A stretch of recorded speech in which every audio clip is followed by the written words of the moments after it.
Hay un arma que los países poderosos usan para eliminar líderes que no les gustan, líderes de otros países. Se llama golpe de estado. Es una palabra francesa que significa golpe o ataque, y es entrar y sacar a la fuerza a un gobierno del poder. No hay elecciones, ni proceso, solo se toma el poder. Se expulsa a alguien y otro ingresa. Los golpes ocurren de muchas maneras, pero quiero mostrarte cómo lo ha usado Estados Unidos para conseguir lo que quiere en el escenario mundial. Repasaremos algunos de los principales golpes de Estado dirigidos por Estados Unidos para demostrarte que, aunque a veces parece que vivimos en un mundo con orden y reglas, la realidad es que los países más poderosos se salen con la suya por cualquier medio necesario. Ok, así definiré los golpes liderados por Estados Unidos de mi lista. Número 1. Fueron exitosos. Hay un montón de intentos fallidos que dejaré fuera. Número 2. Debe haber al menos un funcionario del gobierno de Estados Unidos involucrado. Y número 3. Hay pruebas concretas de que Estados Unidos estuvo involucrado, no solo especulaciones. Aunque Estados Unidos ha estado implicado en muchos intentos de cambio de régimen en todo el mundo, hice una lista más corta. Estos son los golpes que creo que mejor ejemplifican cómo se ha usado esta técnica para el poder internacional. Empezaré aquí. En el país independiente de Hawái, es 1893 y Estados Unidos cree que la reina hawaiana es una amenaza para el control estadounidense sobre el azúcar, que es cultivada por descendientes de misioneros estadounidenses que se establecieron en Hawái. Así que Estados Unidos envía un barco militar con cientos de soldados a Honolulu y derroca a la reina, y uno de esos descendientes de los misioneros cristianos, Sanford B. Dole, asume como nuevo presidente. ¿Nota su apellido? Sí, este golpe fue uno de los primeros de Estados Unidos y sentó las bases para que la familia del nuevo presidente hiciera crecer su compañía internacional, que tenía su sede en Hawái, y para que Hawái fuera anexado como parte de Estados Unidos, hice un video sobre este golpe porque es increíble todo lo que sucede. Fue un punto de inflexión que demostró cómo los Estados Unidos podían eliminar a líderes de lugares lejanos, algo que continuaron haciendo. Tengo que salir de aquí porque las cosas se están calentando. Hay muchos detalles que conocer. El siguiente golpe involucra a España. Bueno, en realidad a las colonias españolas. Los días de gloria de España han pasado. Son un imperio en declive y hay una gran resistencia en sus colonias, especialmente en Cuba, Puerto Rico y Filipinas. Mientras tanto, Estados Unidos es un imperio en ascenso y no le gusta que España tenga colonias tan cerca de su costa, pero al mismo tiempo, no les encanta la idea de que lugares como Cuba o Puerto Rico sean independientes. Son islas estratégicas cerca de Estados Unidos y como en Hawái hay dinero invertido de empresas estadounidenses, sobre todo en Cuba, la independencia podría significar su explosión, así que Estados Unidos se mete en la lucha entre España y sus colonias. Usa como excusa la explosión de un barco de la Marina Americana, aunque probablemente fue un accidente y no un ataque. Pero las historias importan más que la verdad, así que Estados Unidos envía tropas para liberar a los rebeldes que luchan contra sus colonizadores, prometiéndoles la independencia. No solo en Cuba y Puerto Rico, sino también en Filipinas y Guam, los levantamientos locales acaban expulsando a los españoles, y en todos los casos Estados Unidos no cumple su promesa de darles la independencia, y se las ingenia para gobernar Cuba y Puerto Rico indirectamente. Estados Unidos se aprovechó de movimientos independentistas para dar varios golpes de estado a la vez, lo que les permitió tener líderes pro-estadounidenses y una base naval en Cuba, y luego anexarse Puerto Rico y Guam, que todavía controlan, y Filipinas, que controlaron por 48 años. También hice un video sobre esto si quieres profundizar. Tenemos un poco más rápido porque no lograremos ver todos estos golpes. Sigamos. Ok, ahora estamos en Nicaragua. Es 1909. Aquí hay un montón de empresas estadounidenses, pero un nuevo presidente llega al poder prometiendo regularlas. Estados Unidos no dejará que eso suceda, así que el secretario de Estado empieza a difundir rumores para desprestigiar al presidente, diciendo que está construyendo un canal que competiría con el canal de Panamá. Pero en realidad está molesto porque Nicaragua está tomando préstamos de Europa. Estados Unidos sigue pintando a este tipo como un criminal de guerra que debe ser expulsado. Así que llega el momento, y Estados Unidos envía barcos a las dos costas de Nicaragua, reúnen a un grupo de marines en Panamá, básicamente muestran poder sobre Nicaragua y le dicen al presidente que dimita, y el beneficio de ser una superpotencia en ascenso es que funcionó. No tiene más remedio que dimitir, y pronto un líder que le gusta a Estados Unidos llega al poder. El golpe se ha completado, y es la primera de muchas intromisiones de Estados Unidos en Nicaragua. Unos años más tarde, Estados Unidos vuelve a la región para dar otro golpe en Honduras. Este fue planeado por ciudadanos estadounidenses y sigue un patrón similar. Un nuevo presidente llega a la ciudad inspirado por el presidente de Nicaragua y quiere sacarle el control del país a las empresas estadounidenses, en este caso, de bananas. Las compañías bananeras no lo permitirán, sobre todo este tipo, un empresario bananero llamado Sam, el hombre banana. No va a dejar que este molesto presidente dirija su país, no, así que reúne su propia milicia. Literalmente compra un barco de la marina, lo carga con armas y comienza su campaña para sacar a este presidente. Navega desde Nueva Orleans hasta la costa de Honduras e invade el país con un ejército privado. Espera, ¿dónde está el gobierno de Estados Unidos? A ellos tampoco les gusta la dirección política de Honduras, así que se mantienen al margen. Dejan que esta invasión privada suceda y luego en el momento crítico intervienen para ordenar un alto al fuego, intimidando al presidente para que renuncie. Él no tiene manera de avanzar ni defensa, por lo que dimite. Y el líder que elige el hombre banana toma la presidencia y le da tierras y un estatus único para importar todo lo que necesite libre de impuestos, y además le reembolsa todos los gastos del golpe usando dinero público hondureño. Este hombre literalmente derrocó al gobierno e hizo que Honduras pagara por ello. ¡Guau! Bien, avancemos a los años 50, donde el golpe de Estado se convierte en una herramienta más útil para Estados Unidos. Existe una nueva agencia estadounidense que recoge y analiza información de todo el mundo, es decir, que espía. La llaman Agencia Central de Inteligencia, la CIA, y revoluciona por completo el arte del golpe. Y en este punto los Estados Unidos es una superpotencia mundial. Ya no solo miran a su propio vecindario, sino a todo el mundo, invirtiendo enormes recursos en la lucha contra su rival mundial y su ideología comunista. Esto nos lleva a Irán, 1953, donde acaban de elegir a un nuevo político estrella, Mohammad Mossadegh, quien cree que Irán debe recuperar el control de su recurso natural más valioso, el petróleo, que está controlado por una compañía británica llamada Anglo-Iranian Oil Company, hoy la conocemos como BP.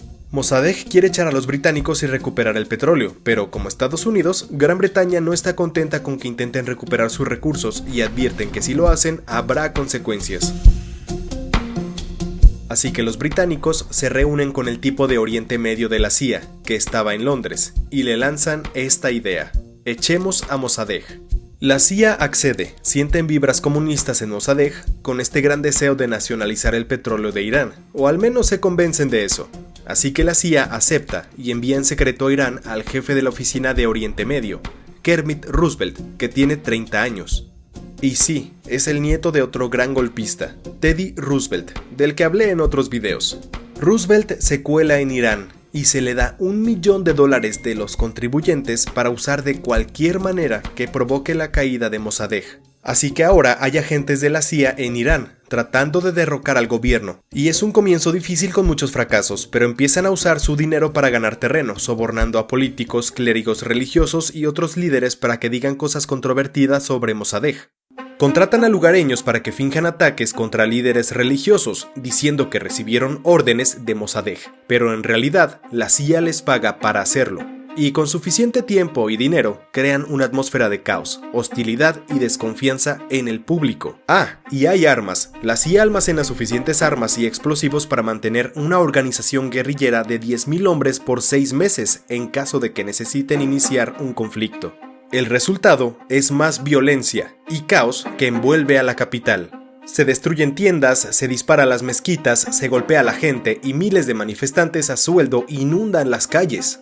La ciudad cae en anarquía. Todo es orquestado por el dinero de la CIA y desemboca en un sangriento tiroteo en casa de Mossadegh, quien acaba rindiéndose y entregándose. Es sometido a un juicio falso y declarado culpable de traición y condenado a 3 años de aislamiento y luego a arresto domiciliario, donde permaneció hasta su muerte. El anterior gobernante de Irán, Mohammad Reza Shah, que significa rey, ha huido del país. Pero ahora que el elegido democráticamente Mossadegh ya no está y con el respaldo de Estados Unidos y el Reino Unido, podría volver a Irán en avión y tomar el control. El Shah se corona a sí mismo en una tradición que se remonta a 25 siglos atrás. Su título es Rey de Reyes y se convierte en emperador de su nación. Estados Unidos sale victorioso y consigue lo que quiere. Ahora tiene un dictador amigo en un poderoso país de Oriente Medio, que da la bienvenida a las compañías petroleras para que se hagan con una de las mayores reservas de petróleo del mundo. Bajo el Shah, Irán se convierte en un brutal estado policial. Ejecuta a oficiales militares, líderes estudiantes y a cualquier relacionado con Mossadegh. Crea una fuerza policial secreta y la vida es tan brutal que en 1979, la frustración de los iraníes estalla en protestas masivas que echan del poder a Shah y lo sustituyen por un nuevo líder inspirador que convierte a Irán en una república islámica. Construida en parte sobre la base del resentimiento por la intromisión de Estados Unidos en su país, la República Islámica se ha mantenido en el poder y se ha transformado en la teocracia opresiva que conocemos hoy, aunque tal vez no por mucho más tiempo. Antes de continuar, te recuerdo que estos golpes, estos planes para derrocar a líderes en otros países, no tuvieron votos estadounidenses, ni consenso o aprobación del Congreso. Por lo general, unos pocos hombres clave en los edificios del gobierno de Washington D.C. hacían que esto suceda. Estas personas definirían la Guerra Fría y darían forma a operaciones encubiertas, muchas de las cuales nunca conoceremos. Ok, sigamos. Al año siguiente en Guatemala, la CIA trata de usar el mismo plan que usaron en Irán, una vez más apuntando a un líder elegido por el pueblo que quiere recuperar los recursos del país para el pueblo, para acabar con los monopolios estadounidenses que controlan la electricidad y el ferrocarril del país. El presidente empieza a confiscar tierras a una enorme compañía bananera, tierras no utilizadas que quiere redistribuir a los lugareños para que las cultiven, alimenten a sus familias y salgan del sistema de pobreza endémica del país. También hice un video sobre esto, la geopolítica de la banana en Centroamérica. Decide que tiene que defender a las compañías bananeras o de lo contrario, se extenderán más reformas comunistas. Así que el presidente y el secretario de Estado ordenan un derrocamiento y la CIA comienza a trabajar. La CIA elige a un líder que quiere que esté en el poder y empieza a dar equipo y entrenamiento a un montón de exiliados guatemaltecos y soldados privados. Establecen una base de operaciones en las afueras de Miami. Empiezan a entregar armas en el Canal de Panamá, pero como en los otros golpes, las armas no lo son todo, tienen que adueñarse del espacio informativo. Así que crean una estación de radio que parece una estación de radio local guatemalteca, pero que está siendo operada desde un pueblo en Florida, y publican noticias falsas sobre un levantamiento, disturbios, una rebelión, y al mismo tiempo los combatientes que la CIA entrenó y armó, invaden Guatemala. Los pilotos bombardean depósitos de combustible, puestos militares y aeropuertos, pero no buscan iniciar una guerra total, ni causar daños reales. Quieren que parezca un levantamiento interno, una guerra en el horizonte, para asustar a la gente, y para muchos funciona totalmente. Piensan que se trata de un levantamiento real y no tienen idea de que la CIA está detrás de todo, pero el presidente sabe lo que pasa, se ha metido con Estados Unidos y sufre las consecuencias. Los líderes militares de su círculo sienten la presión del gran matón del norte y se vuelven contra él, y finalmente se rinde. Al salir, el presidente se dirige a su pueblo, deja muy claro que la United Fruit Company, en colaboración con Estados Unidos, es responsable de lo que está pasando. Y así, un presidente está fuera y la opción elegida por la CIA está dentro. Este nuevo régimen es brutal y hace cosas horribles. Detiene a gente que considera comunistas, mata prisioneros, rompe sindicatos y en el proceso le regresa la tierra a la compañía bananera y asegura que mantenga su control sobre esta economía. Esto inicia una era en Guatemala de más asesinatos, políticos e inestabilidad, algo que sigue asolando al país hoy en día, y a día de hoy no hay pruebas de que los soviéticos estuvieran interesados en Guatemala. El comunismo fue la excusa, pero en realidad querían asegurar los intereses comerciales estadounidenses, destrozar un país por bananas. Las bananas son lo mejor y lo mejor para ti. Bien, vamos a África. Es 1960 en el centro de África, un país llamado Congo. Acaba de independizarse de Bélgica y tiene elecciones, y Patrice Lumumba gana y se convierte en el primer ministro. Pero inmediatamente en Washington las alarmas comunistas empiezan a sonar, porque estamos en plena Guerra Fría, y el Congo es un lugar lleno de recursos naturales, incluyendo montones de uranio, el ingrediente principal de las bombas nucleares. En este momento los estadounidenses tienen máscaras antigas junto a sus camas y alimentos enlatados en sus sótanos, y los funcionarios de Washington no quieren que el Congo sea influenciado por la Unión Soviética, así que se enfocan en este primer ministro. El director de la CIA lo llama un objetivo urgente y primordial que debería ser una alta prioridad de nuestra acción encubierta, y dan un golpe más político que los anteriores.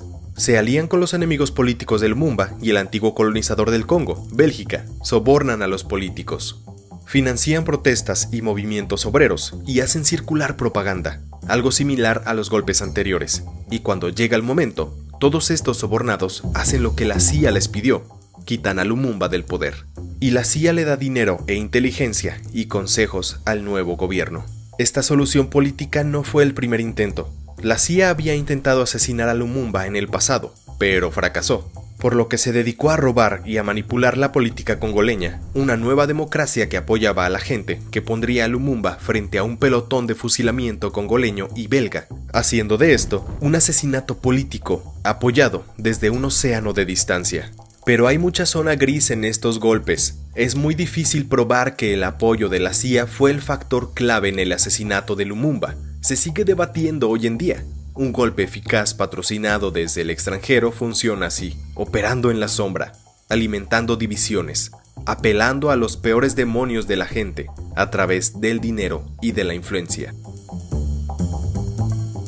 Bien, pasemos al Caribe en 1960. Hay un dictador brutal en República Dominicana. Ese tipo es muy malo, se rumorea que tira a sus oponentes a los tiburones. Estados Unidos teme que la revolución comunista pueda ocurrir en cualquier momento. Así que la CIA envía armas a un grupo de sicarios para que lo asesinen. Acaba siendo una emboscada y una persecución en coche. Consiguen acabar con él poniendo fin a sus 31 años de gobierno. Y finalmente Estados Unidos envía fuerzas para ocupar el país y asegurarse de que no llegue al poder un candidato de izquierda, restauran el orden y un candidato amigo de Estados Unidos es elegido. Bien, ahora vamos a Vietnam en 1963. Esto es demasiado grande, pero me centraré solo en el golpe de Estado. Vietnam fue dividido en dos, con gobiernos comunistas y pro-occidentales. Estados Unidos necesita al sur de su lado, pero Washington pierde la confianza en este tipo, el líder del sur que está perdiendo el control del país. Estados Unidos teme que el comunismo se apodere de Vietnam, así que la CIA pone en marcha otro golpe de Estado. Esta vez se enfoca en un general survietnamita que tampoco quiere al presidente y acepta cumplir las órdenes de la CIA. Cuando le dan la señal, el general ordena a sus militares que tomen el aeropuerto y las emisoras de radio. Bloquean las carreteras, marchan al palacio presidencial, se produce un sangriento tiroteo y el presidente Diem escapa. Está con su hermano, pero no les va bien, y deciden organizar una reunión para rendirse, la cual será en una iglesia católica. Debía ser una reunión pacífica, pero cuando llegan los generales, lo matan en el acto, diciendo, para destruir la maleza hay que arrancar las raíces. Significa que para resolver el problema, Diem debía morir. El exilio no era suficiente. Estados Unidos no planeó esto. No querían matar a este tipo. No fue una orden oficial de Washington, pero hicieron que este golpe sucediera. JFK está muy perturbado. El primer presidente católico americano detrás del golpe que mató al primer presidente católico vietnamita. Y por cierto, JFK fue asesinado 20 días después, y un periodista especializado en seguridad nacional sostiene que el asesinato de Diem tuvo un mayor impacto en la historia de Estados Unidos que el asesinato de JFK.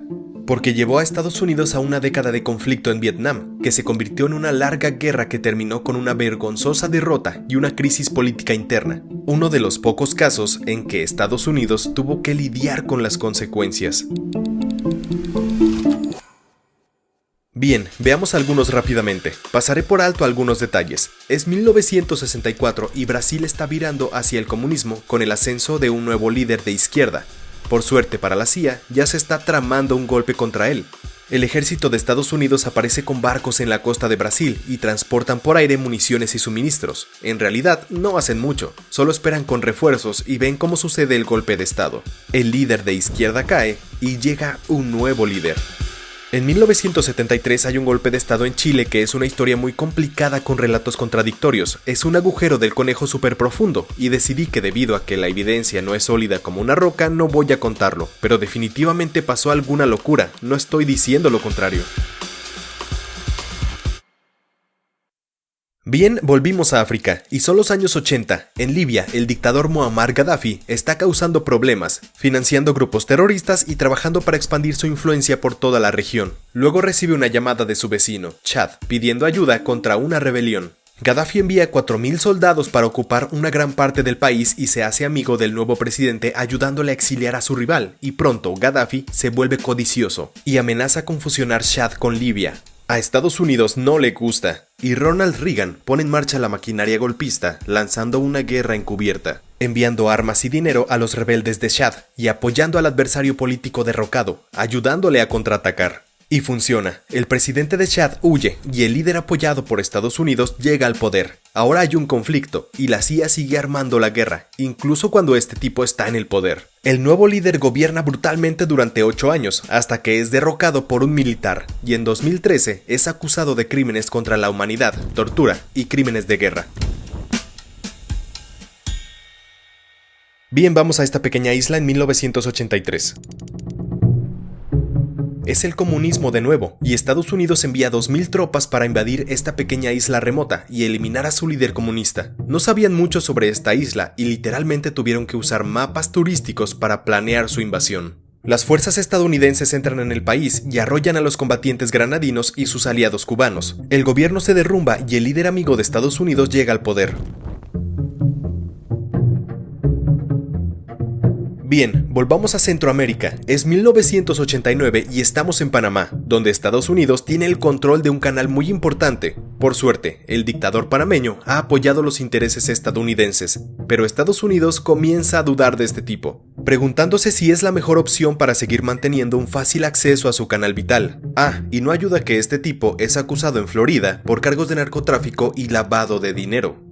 Hay que sacarlo, pero la gota que rebalsa el vaso es cuando las tropas panameñas matan a un soldado estadounidense desarmado en Ciudad de Panamá. Estados Unidos ya no quiere a este tipo e invaden Panamá con 27.000 tropas. El ejército panameño es aplastado y el dictador es arrestado y condenado a 40 años de prisión. Y Estados Unidos se asegura el acceso al canal.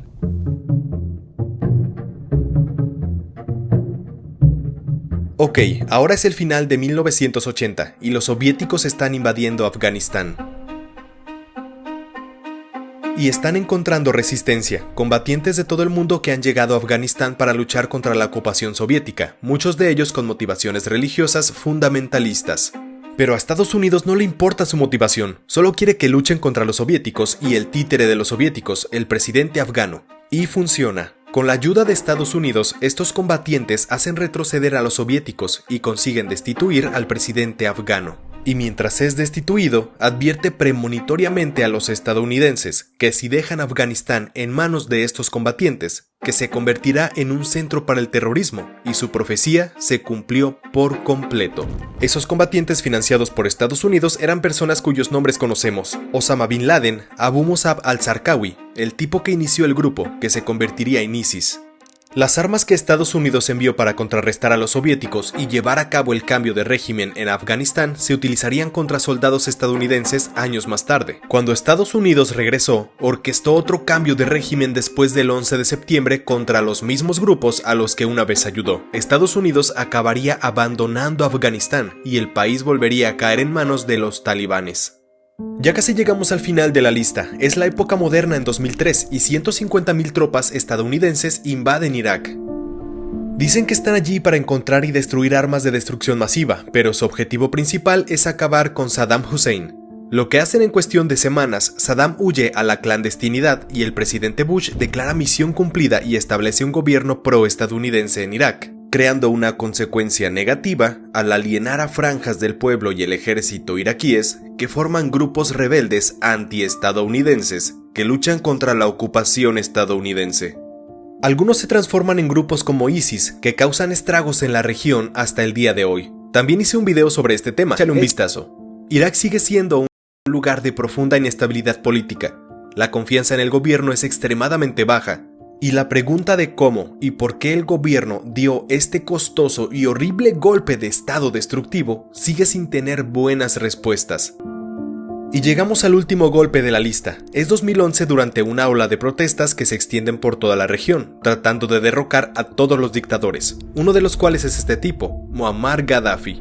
El mismo Gaddafi de antes que se quería apoderar de Chad todavía está aquí y sigue siendo un tipo horrible. Y hay preocupación de que masacre a todos estos manifestantes que apoyan la democracia, así que Estados Unidos decide involucrarse para salvar a los manifestantes y reúne a sus aliados de la OTAN para ayudarlos. Pero la misión cambia a un cambio total de régimen. No sabemos exactamente cómo sucedió. Solo los presentes lo saben. ¿Pero es una sorpresa? Ya hemos visto cómo Estados Unidos utiliza el golpe de Estado para salirse con la suya en un conflicto internacional. Es una técnica ya probada en la política exterior estadounidense, así que no es sorprendente que un golpe se convierta en una solución en estos procesos difíciles. Entonces, Gaddafi se convierte en el objetivo y los drones de la OTAN disparan misiles contra su convoy y finalmente es capturado y asesinado en el acto. Libia ha sido un caos desde entonces, pero tampoco era un gran lugar bajo Gaddafi. Es otra zona gris porque desconocemos la historia que no ocurrió, o si las cosas habrían sido diferentes si Estados Unidos no se hubiera involucrado. Ese debate sigue vivo. Bueno, esa es la lista. Estos son los golpes que decidí repasar en este video. Hay muchos más que podría haber mencionado. Hice esta historia de golpes de Estado liderados por Estados Unidos, para que podamos ver los patrones que emergen. Como una superpotencia en ascenso, llegó a ser muy buena destituyendo a líderes que no coincidían con su forma de ver el mundo o que no apoyaban sus intereses comerciales. Pero Estados Unidos no inventó esto. Los países poderosos y los imperios siempre lo han hecho. Lo que caracteriza a los golpes liderados por Estados Unidos, especialmente durante la Guerra Fría, es como el derrocamiento de estos gobiernos a menudo acababa con las nuevas democracias.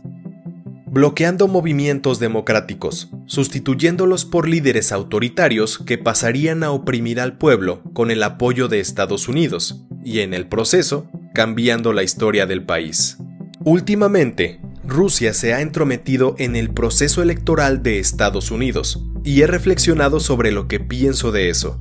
Que haya un poder externo sembrando la duda, la polarización y el miedo en mi propia democracia, en mi propia sociedad, se siente como una violación, y lo es. Esto me ha dado solo una pequeña muestra de lo que se siente cuando un poder exterior maneja los hilos de tu país, destrozándolo para sus propios fines, y en el proceso, creando más problemas para la gente y para los propios Estados Unidos, socavando cualquier apariencia de democracia o desarrollo, todo en nombre de mantener a los Estados Unidos en la cima y dominando al mundo.